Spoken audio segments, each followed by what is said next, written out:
नमस्कार विद्यार्थी मित्रों, श्री बीबीएम हाईस्कूल में आपનું स्वागत है। आज આપણે ધોરણ 9 વિષય વિજ્ઞાન પાઠ 7 સજીવોમાં વિવિધતામાં આગળ ભાગ 3 માં વધુ અભ્યાસ કરીશું। વિદ્યાર્થી મિત્રો, સૃષ્ટિનું વિવિધ સ્તરમાં વર્ગીકરણ કયા ધોરણ પર આધારિત છે તે સમજીએ। प्रथम स्तरનું वर्गीकरण वनस्पति देहना मुख्य भागों पूर्ण विकसित और विभेदित है कि अविभेदित है तेने आधारे करवामां आवे छे। बीजा स्तरનું वर्गीकरण वनस्पति देह में पानी और अन्य पदार्थों संवहन करवा माटे विशिष्ट पेशीओनी हाजरी ने आधारे थाय छे।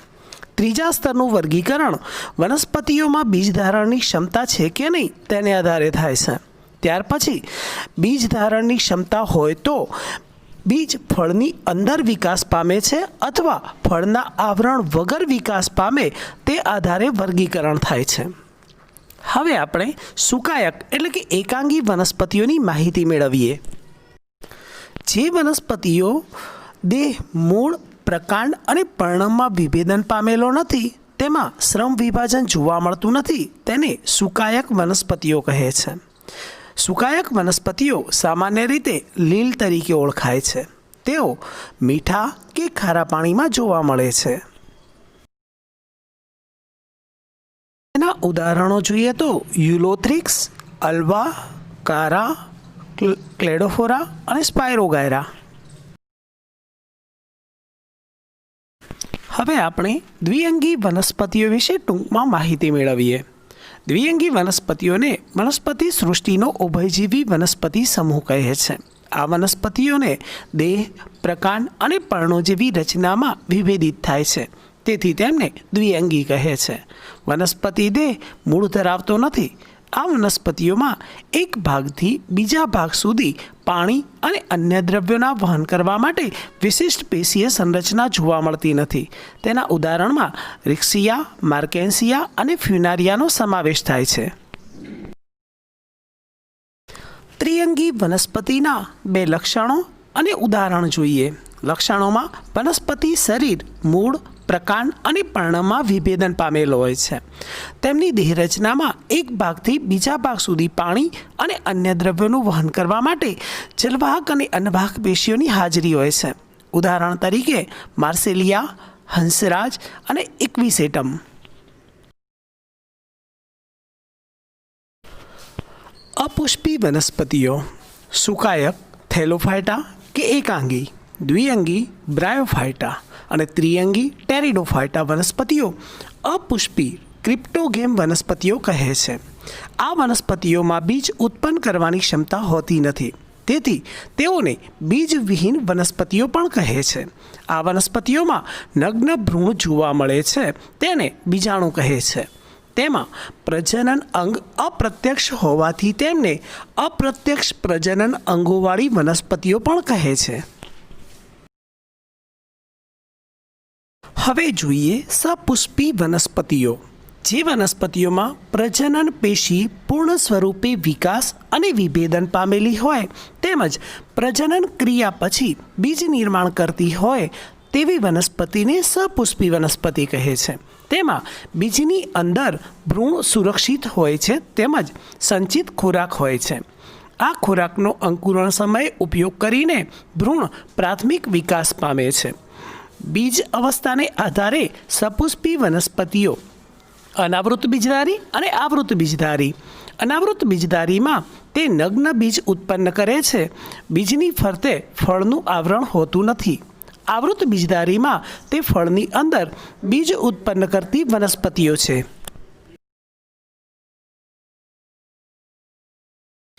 अनावृत बीजधारी कया ग्रीक शब्दनो अर्थ छे?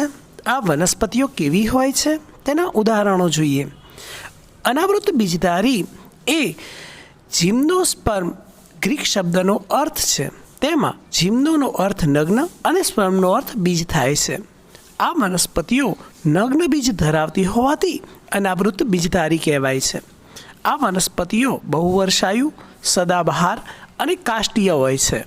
तेना उत्तम उदाहरणों छे साइकस और पाइनस।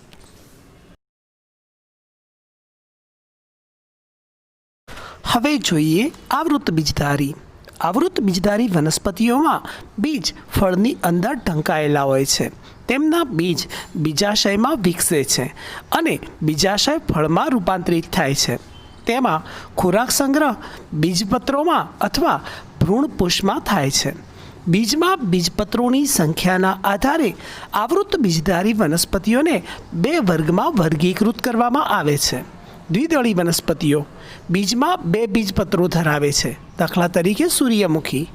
અને એકદળી વનસ્પતિઓ બીજમાં એક જ બીજપત્ર ધરાવે છે, દાખલા તરીકે મકાઈ. નીચે આકૃતિમાં સૂર્યમુખી અને મકાઈના ઉદાહરણો આપેલા છે.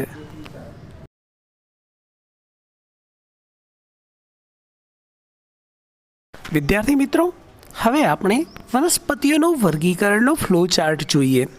વનસ્પતિઓનું વર્ગીકરણ એમાં વનસ્પતિ દેહ અવિભેદિત અને વનસ્પતિ દેહ વિભેદિત એમ બે ભાગમાં વર્ગીકૃત થાય છે.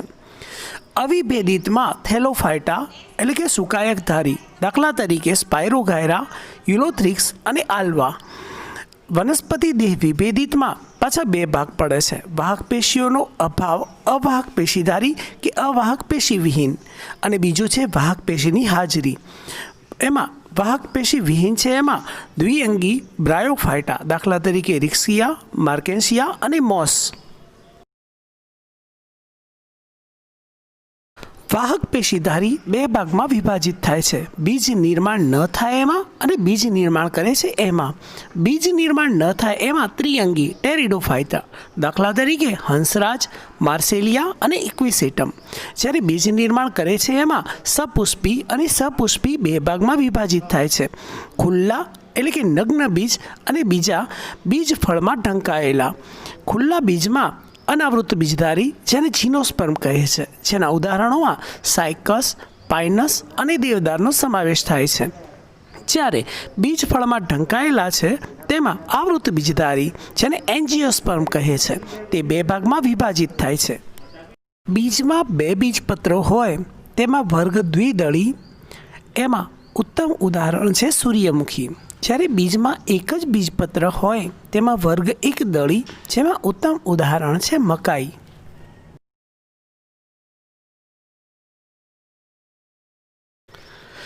સરળતમ વનસ્પતિઓને કયા વર્ગમાં મૂકવામાં આવી છે? તો સરળતમ વનસ્પતિઓને સુકાયક એટલે કે એકાંગી સમૂહમાં મૂકવામાં આવી છે. બીજો પ્રશ્ન એ થાય કે ત્રિઅંગીઓ પુષ્પધારી વનસ્પતિઓથી કેવી રીતે જુદી પડે છે? તો ત્રિઅંગીઓ નગ્ન ભ્રૂણ અને અપ્રત્યક્ષ પ્રજનન અંગો ધરાવે છે. પુષ્પધારી વનસ્પતિઓમાં પૂર્ણ વિકસિત અને વિભેદિત પ્રજનન અંગો હોય છે. અનાવૃત બીજધારી અને આવૃત બીજધારી એકબીજાથી કેવી રીતે જુદા પડે છે? તો અનાવૃત બીજધારીમાં નગ્ન બીજ છે જે ફળનું આવરણ ધરાવતા નથી, અને આવૃત બીજધારીમાં બીજ ફળમાં ઢંકાયેલા હોય છે.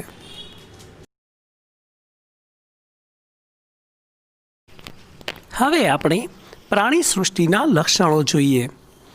સુકોષ કેન્દ્રીય, બહુકોષી અને વિષમપોષી સજીવોનો સમાવેશ કરવામાં આવ્યો છે. તેઓના કોષમાં કોષ દિવાલ હોતી નથી. મોટાભાગના પ્રાણીઓ પ્રચલનશીલ છે. શરીર રચના અને વિભેદીકરણને આધારે પ્રાણી સૃષ્ટિના પ્રાણીઓને છિદ્રખાયથી સસ્તન સુધીના સમૂહમાં વર્ગીકૃત કરવામાં આવ્યા છે.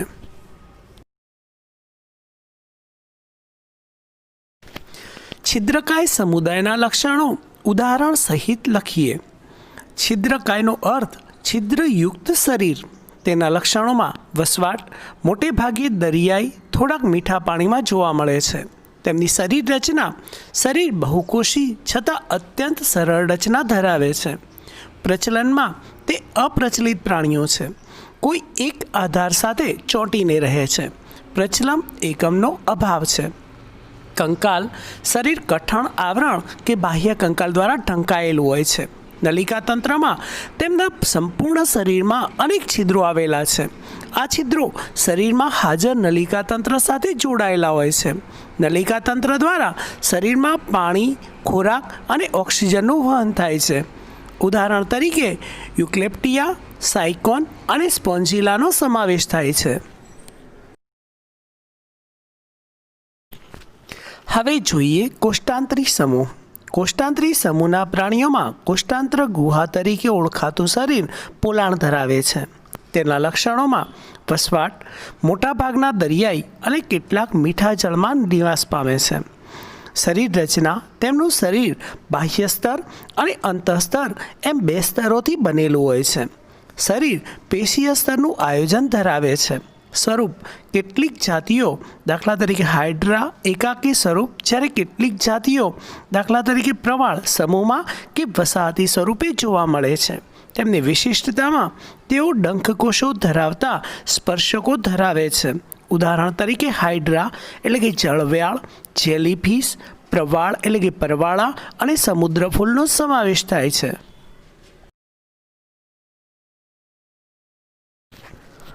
હવે જોઈએ પૃથ્વીકૃમિ સમૂહ. પૃથ્વીકૃમિ સમૂહ પ્રાણી ઉદ્વિકાસના સૌપ્રથમ ત્રિગર્ભસ્તરીય પ્રાણીઓ છે.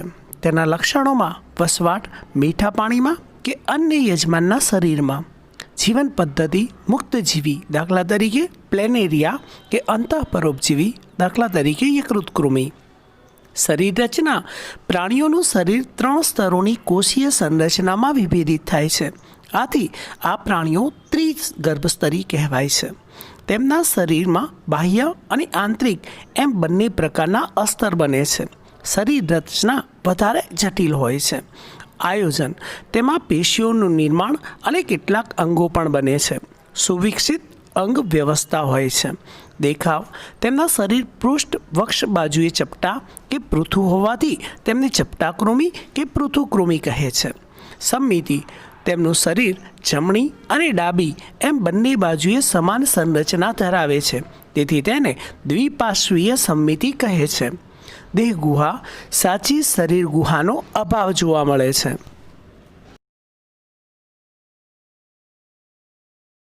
પૃથ્વીકૃમિના ઉદાહરણ જોઈએ તો પ્લેનેરિયા, યકૃતકૃમિ અને પટ્ટી કીડો આકૃતિમાં દર્શાવેલા છે. હવે જોઈએ સૂત્રકૃમિ સમૂહ.